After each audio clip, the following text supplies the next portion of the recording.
میں جو بول رہا ہوں خدا کے یہاں کیا جواب ہوگا؟ میں جو کر رہا ہوں خدا کے یہاں کیا جواب ہوگا؟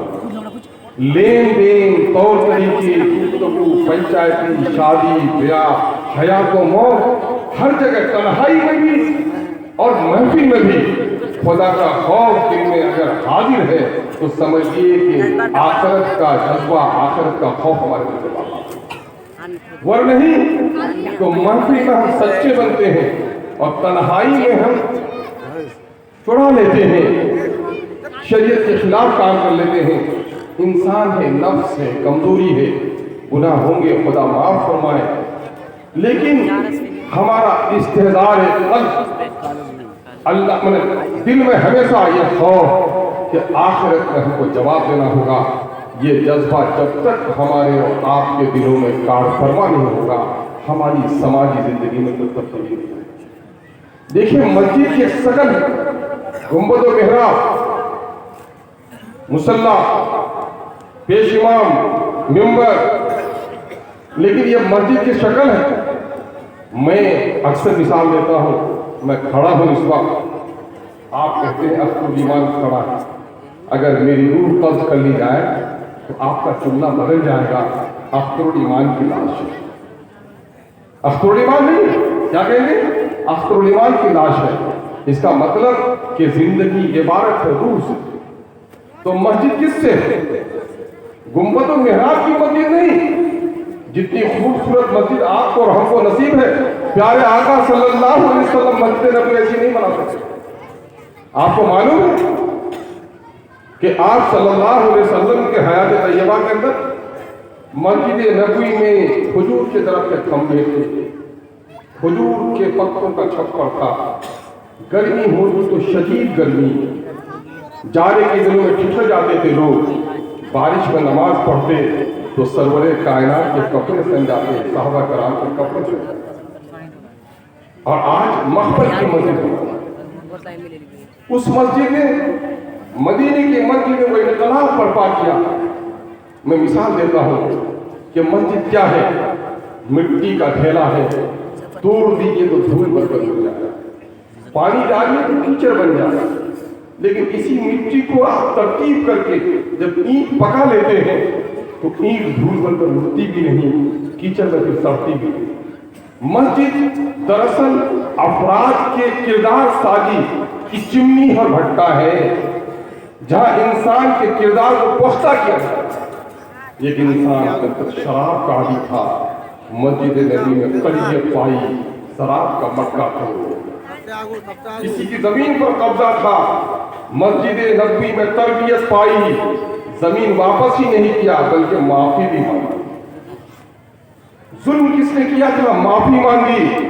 قاتل پاسبان بن گیا، شرابی متقی بن گیا، ڈاکو اور لٹیرا اللہ کے سامنے میں سجدہ کرنے والا بن گیا، بات بات پر تلوار نکلنے والے، اونٹ کو گھاٹ میں پانی پلانے کے نام پر پشتوں تک لڑائی لڑنے والے، کھانے کعبہ کا ننگا طواف کرنے والے، بچوں کو زندہ زرگور کرنے والے، جوا کھیلنے والے، جب مسجد نبوی میں پہنچے تو آپ صلی اللہ علیہ وسلم نے ایسی تربیت فرمائی کہ یہ لوگوں کی دنیا بدل گئی۔ اللہ کے رسول نے مسجد نبوی کا مینار بلند نہیں کیا، مینارہ تو چند کلومیٹر تک دور نظر آتا ہے، پھر مینارہ چھپ جاتا ہے۔ اللہ کے رسول نے اگر کوئی مینارہ بلند کیا تو اپنے صحابہ کے کردار کے مینارے کو۔ آج ہم تقریر سنتے ہیں، معاف کیجیے گا مجھے، طرف نوائی کی بڑی غلط عادت مجھے ہے، اور طرف سننے کا بھی اللہ نے سلیقہ دیا ہے۔ جلسے کا معیار کیا ہے؟ جلسے کا پیمانہ کیا ہے؟ ہم جیسے لوگ جن کو اللہ نے بولنے کی طاقت دی، وہ یہ سوچتا ہے کہ ہم دیکھیں کتنا اچھا بول رہے ہیں، اور جن کو سننے کا شوق ہے تو جلسے میں اس لیے کہ دیکھی دی کتنا مولوی صاحب کون سا لے اللہ بنگال سے جو مولوی صاحب دلے تم لوگ لاگو لگتے ایڈا مولوی صاحب تک پچھلا سب دیا ان کو تک خاص بات نہیں، سجاد جمالی صاحب اللہ پہ لے گا کامل لیا پسینہ سے دم ہے، کیا اسے کام ہے؟ جلسے میں آئے ہیں، طے کیجئے اس وقت ملک کے حالات اچھے نہیں، اس ملک میں مسجدوں کو اس لیے نہیں توڑا گیا مسجد ایسے نہیں توڑی گئی کہ مسجد کی اینٹ کسی کے سینے پہ گھڑتی تھی. دراصل اس ملک میں مسجد کے نظام سے لوگوں کو خوف ہونے لگا ہے. جس طرح سے روح نکل جائے تو لاش ہے, اور مسجدوں کا نظام اگر مسجدوں سے نکل جائے تو مسجد نہیں ہے. اللہ کے رسول نے صرف مسجد نبوی نہیں بنائی, مسجد نبوی میں ایک نظام قائم کیا. مسجد نبوی سے تعلیم کی تحریک چلائی, مسجد نبوی سے انصاف کی تحریک چلائی, مسجد نبوی سے یتیموں غریبوں کی سرپرستی کی تحریک چلائی, مسجد نبوی میں بیت المال قائم کیا تاکہ محتاجوں کی مدد کی جائے, مسجد نبوی میں غیر مسلموں کو بلا کر دعوت دی کہ اللہ کا پیغام پہنچایا جائے, مسجد نبوی میں بدو کے بچے نے پیشاب کر دیا تو تماچا نہیں مارا, پیار و محبت سے وہ دعوت دی کہ مسجد کو ناپاک کرنے والے کے گھروں میں اسلام پہنچ گیا. مسجد نبوی میں آپ صلی اللہ علیہ وسلم سے نماز نہیں پڑھائی بلکہ جنگ بدر کے قیدیوں کو باندھ کر رکھا اور ان قیدیوں سے اپنے مسلم بچوں کو تعلیم دلوانے کا کام کیا. مسجد نبوی کا پیغام یہ تھا کہ مسجد نبوی کے پیغام سے مدینہ کی بستی میں انصاف قائم ہو. مسجد نبوی کا پیغام یہ تھا بھٹا ہاٹ میں مسجد ہو, وہ آدمی نماز پڑھنے آئے اور سودا بیچنے جائے تو جھوٹ بولے. بھٹا ہاٹ میں مسجد ہو اور مسجد میں نماز پڑھنے آئے, بیٹے کی شادی کرائے تو شریعت کو پامال کر دے, بیٹی کی شادی کرائے تو شریعت کو پامال کر دے. مسجد میں نماز پڑھنے آئے, پنچایتی میں جائے تو منہ تاکے, پنچایتی میں جائے تو پیچیدہ بات بولے. سنیے تو نہ وہ مدعے کی طرف نہ مدعا کی طرف گول مٹول بات بولے گا. اور قرآن کہتا ہے قولوا قولا سدیدا, کہ صاف صاف بات کرو مسلمانوں, یصلح لکم اعمالکم یغفر لکم ذنوبکم. اگر صاف صاف بات بولو گے تو اللہ تمہارے اعمال کو اصلاح کرے گا, تمہارے گناہوں کو معاف کر دے گا. اور آج پیچیدہ بات بولنے کے عادی ہو گئے. یقیناً ہے کہ پیارے آقا صلی اللہ علیہ وسلم کی جسم عطر کا جو وجود تھا آپ کا وہ سراپا سنت, سرسفا سنت, آپ کا قول سنت, آپ کے اعمال سنت, لیکن آپ صلی اللہ علیہ وسلم نے صرف اپنے 6 فٹ کی دعوت دی. یقیناً ہے کہ اس کی پیروی ہم پر لازم ہے. آپ صلی اللہ علیہ وسلم جو دعوت دی وہ سماج کی دعوت دی. کیا کہا؟ برائی کو روکو اپنے ہاتھ سے, نہ ہو تو زبان سے ٹوکو. اگر زبان سے ٹوکنے کی طاقت نہیں ہو, لقوامہ ہو گئے ہو, تو دل سے برا سا. بھائی کے یہاں ڈکیتی ہو رہی ہے, بندوق ہے تو طاقت سے روک, بندوق نہیں ہے تو بستی والا ہلہ کر, اور ڈاکو نے باندھ کے رکھا ہاتھ میں تو دل سے کہہ کہ اللہ ظلم ہو رہا ہے. آپ بندوق رکھ کے کہو گے کہ نہیں ہم دل سے برا سمجھتے ہیں, تو داروں کا کل آئے گا تو ڈاکو کو تو بات کو پہلے بھائی کے کمر میں رسی لگائے گا کہ بندوق تمہارے گھر میں تھا اور تم نے ڈاکو کو کیوں نہیں روکا. میرے بھائی آج بتائیے, آج ہم ظلم کے داستان غم سناتے ہیں. کوئی ایسا مہینہ ہے جہاں لاکھوں روپے ہم تھانہ میں نہیں دیتے؟ کوئی ایسا مہینہ ہے جو ہزاروں لوگ کورٹ میں جا کے جھوٹی گواہی نہیں دیتے؟ کوئی ایسا مہینہ ہے جہاں ہزاروں مقدمات ہم تھانے میں جا کے کورٹ میں جا کے نہیں لڑتے؟ تو پھر مسجد تو زندہ ہے, مسجد کا نظام زندہ ہے. مسجد کا نظام اگر زندہ ہو تو پنچایتی کا نظام زندہ ہو.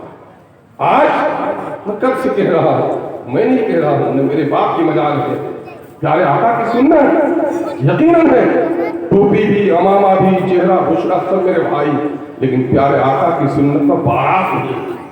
اس سنت پہ عمل ہو رہا ہے. پیارے آقا کی شادی میں کوئی جہیز نہیں, اس سنت پہ عمل ہو رہا ہے. حضرت جبرائیل امین کے واسطے سے معروف حدیث ہے. کیا حدیث ہے؟ گھبرانے والی خبر ہے. اے جبرائیل امین جاؤ اس بستی کو الٹ دو. حدیث کا مفہوم ہے, یا خداوندہ جس بستی کے آپ الٹنے کا حکم دے رہے ہیں اس بستی میں یقیناً ہے لوگ بوڑھے ہو گئے, جوا تاش بدکاریاں عام ہو گئی, بوڑھے جوان عورت اور مرد بگڑ گئے, لیکن خداوندہ ایک بندہ تیرا بڑا متقی ہے, ہمہ وقت ذکر و اذکار میں مبتلا رہتا ہے, نمازیں پڑھتا, روزے رکھتا, اس زمانے کی جو شریعت رہی ہے, اور صفت کیا کہ پلک جھپکتے پر تیری نافرمانی نہیں, پلک جھپکتے پر. کیا حکم ہوتا ہے؟ اے جبرائیل امین جا اس کے سمیت الٹ دے, اس لیے کہ یہ شخص میرا نام لیتا تھا لیکن میرے حکم کی جو عدل حکمی ہو رہی تھی اس کو بدلنے کی کبھی کوشش نہیں کی. سماج میں برائیوں سے لڑے اگر کوئی نہیں وہ بھی برے لوگ. خدا بچائے, حفاظت فرمائے. ہم نے اگر 4 چیزیں کر لیے تو جنت ہو گیا. اگر حافظ بنا لیے بیٹے تو جنت پر تاج رکھنے کے لیے گڑبڑ ہوگی تب نہ تاج رکھے گا. یقین ہے کہ اللہ حافظ بنائے گا بیٹے کو تو آپ تو حافظ کے بعد ہے. تو حافظ تو کئی گنا اچھا ہونے کی ضرورت ہے نا. عالم بن گیا بیٹا تو ابا جان کو تو پنچایتی میں جو دھلول کر رہے تھے ممبر صاحب کو تو نہیں کرنا پڑے گا نا. آپ کہیے گا کہ نہیں میرا بیٹا عالم بنے چلے ہوئے مولوی صاحب اللہ تقریر دیا ہے کہ عالم کا باپ جنت میں جائے گا اور وہ پنچایتی میں رشوت دینا چھوڑے ہی نہیں. اللہ کے ہاں ایسی ناانصافی نہیں ہے. اللہ کو کسی کے رنگ سے, کسی کے نسل سے, کسی کی دولت اور کسی کی جاگیر سے کوئی لینا دینا نہیں ہے. سب محتاج ہیں, غنی تو اسی کی ذات. میرے بھائی آئیے, اس وقت ہندوستان میں آپ کے پاس غنیمت ایک چیز ہے جس مسجد کو آپ یہاں بہت آسانی سے بنا رہے ہیں. میں نے کئی جگہ خبر دی ہے کہ میں بمبئی میں مسجد میں نماز پڑھی میں اور مسجد میں مینار یاد آ ہوئے بستی میں تو مینار نہیں تھا تاراپور میں. تو میں نے پوچھا وہ نماز پڑھتے ہیں سر باہر سے شکل نہیں. تو بتایا یہ گیا کہ صاحب ہم لوگ کئی سالوں سے یہاں نماز پڑھتے ہیں لیکن میونسپلٹی سے ابھی ہم لوگوں کو پرمیشن نہیں ملا ہے مسجد میں. اور الحمدللہ آج ہمارے یہاں حالات ایسے جہاں چاہے مسجد بنا دیں. لیکن میرے بھائی حضرت مولانا آفاق سبحانی صاحب بڑے جید عالم ہیں, آپ ان سے پوچھ لیجیے کہ مسجد کے بارے میں کیا لوازمات ہیں. مسجد جہاں جہاں بھی ہے وقف کیجئے فی سبیل اللہ, اللہ کے نام پر وقف کر دیجئے.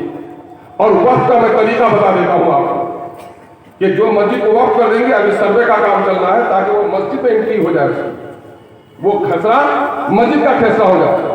مسجد کا جب فیصلہ ہو جائے گا تو کل کے دن میں اس مسجد کے تحفظ کی ذمہ داری عدالت کی ہوگی, حکومت کی ہوگی, آپ کا ایک سند ہے. اور اس کے لیے کیا ہے, آپ کو رجسٹری کرنے کے لیے جانی نہیں پڑے گی. آپ خاندان کے لوگ ایک ریزولوشن لیجیے, ایک افیڈیوٹ لگائیے اور اس کا حال سال رسید زمین کی ایک حیثیت دے کر وقف بورڈ پہ بھیج دیجیے. وہاں سے ایک نمبر مل جائے گا, اس کے ذریعے سے اس کا موٹیشن ہو کر وہ مسجد اس میں آپ لکھوا لیجیے کہ صاحب اس کا متولی فلاں ہوگا فلاں ہوگا. اگر آپ نے عیدگاہ کی زمین دے دی ہے اس کو بھی وقف کروا لیجیے. وقف بورڈ کا بھی قانون بنا ہوا ہے کہ 100 سال پہلے بھی وقف کی زمین کا کسی نے اگر پھوٹ کیا ہے تو وہ زمین سے نکالی جائے گی, بھلے ہی قانون ساتھ نہ دے لیکن اصولی طور پر آپ کا حق بنتا ہے. یہ چند باتیں میں خبریں دے رہا ہوں اور آپ سے گزارش کرتا ہوں کہ مسجد صرف نماز کی جگہ نہیں ہے. نماز کا جو پیغام ہے وہ ہماری روزمرہ کی زندگی میں ہے, اس کی ہم سب کو کوشش کرنی چاہیے. اللہ تبارک و تعالیٰ ہمیں کہنے سے زیادہ عمل کی توفیق عطا فرمائے. وآخر دعوانا ان الحمدللہ رب العالمین. میں 2-4 منٹ بات کرنا چاہ رہا ہوں. 8 بجے تک مولانا کی آمد بات کی اطلاع ہے کہ وقت کم ہے. ہم سمجھتے ہیں کہ جو باتیں ہم نے کہی ہیں اگر وہ حق ہے تو مان لیجیے گا اور غلط ہے تو میرے نام پر الٹ دیجیے گا. اللہ تبارک تعالیٰ ہمیں کہنے سے زیادہ عمل کی توفیق عطا فرمائے. بہت خوب. یہ تھے ہمارے بھی عزت مآب الحاج جناب اختر الایمان صاحب.